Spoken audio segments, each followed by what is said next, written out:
A meditative mind need not go through the actual process of experiencing. No doubt, experience is better than knowledge. Yet, a meditative mind is able to pick what may go wrong if we do such and such a thing. That is universal intelligence that is guiding a meditative mind.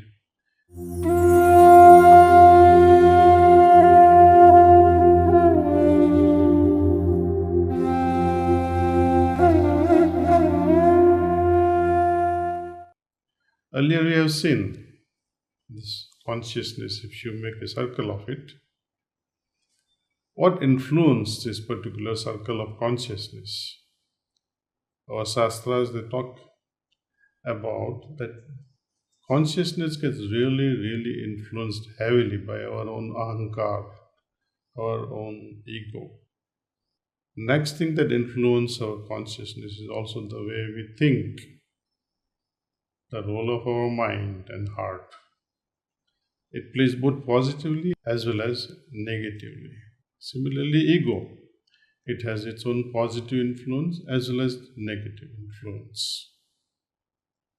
Third major factor also is intelligence, how we use our intelligence, the positive way or the negative way. When we talk about the dialogue between the King Janaka and sage Astavakra, we remain baffled when King Janaka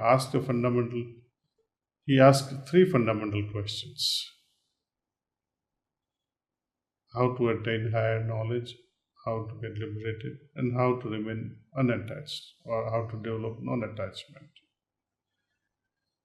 Sage Astavakra wastes no time, he comes straight to the point. So develop these five fundamental qualities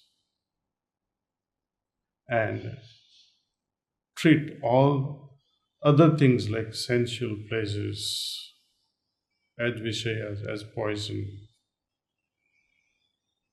And which five qualities he highlighted?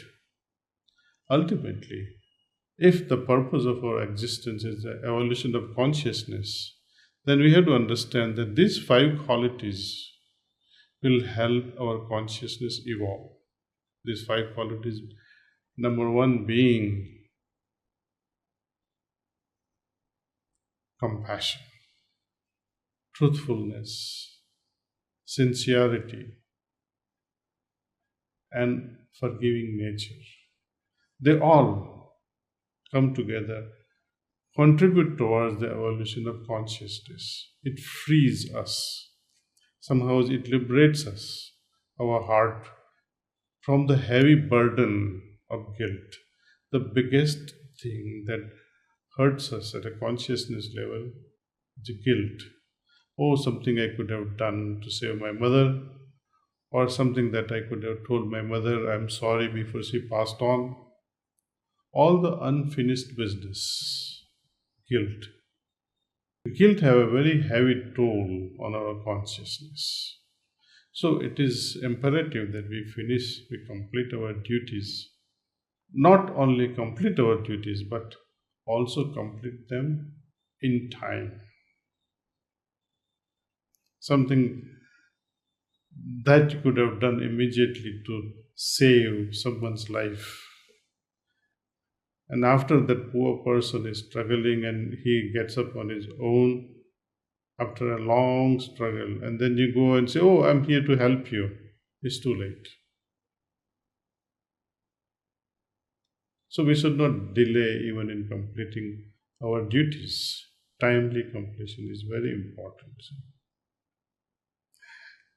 When we talk about how intelligence play a part in evolution of consciousness, we can understand its role when we understand the negative part or negative function of this intelligence in evolution of our consciousness. How so? When we wrongly use our intelligence, it has its negative impact on the expansion of consciousness. When we have learned something through experience, this experience outweighs the need for intelligence. We become wiser in the process. A meditative mind need not go through the actual process of experiencing.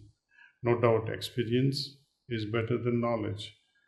Yet, a meditative mind is able to pick what may go wrong if we do such and such a thing. That is universal intelligence that is guiding a meditative mind, what we call discriminative intelligence, what we call viveka.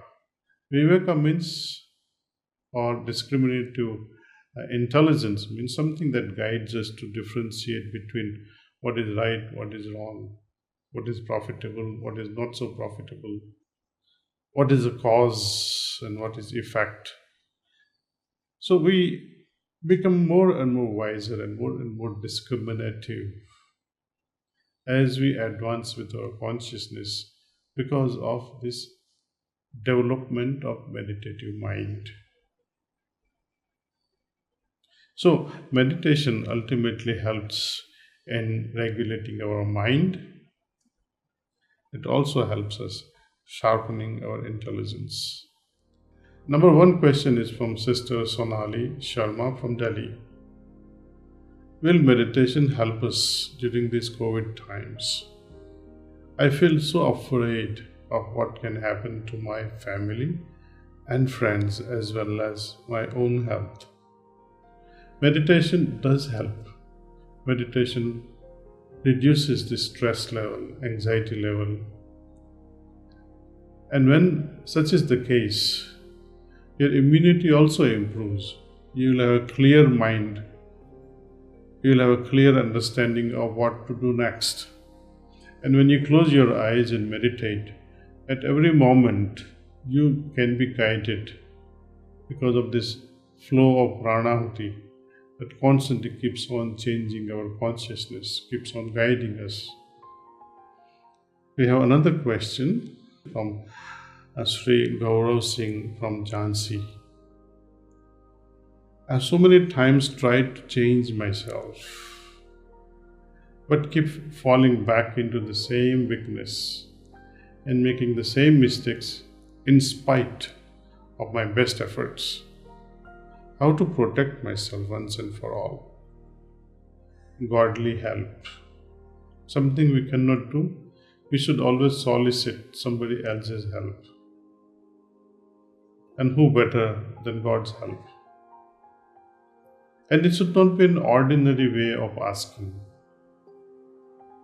At bedtime, before you go to bed, you submit your mistakes to God and say, my dear God, I'm sorry I committed this mistake. Please help me not to repeat the same again. And see the effect. In no time, you will see this help will continue pouring, not only to avoid these mistakes, but you will learn to do even better things in life. So the bedtime is the best period in offering a prayer to God and say, please help me. Whatever I have done, I would like to get out of it.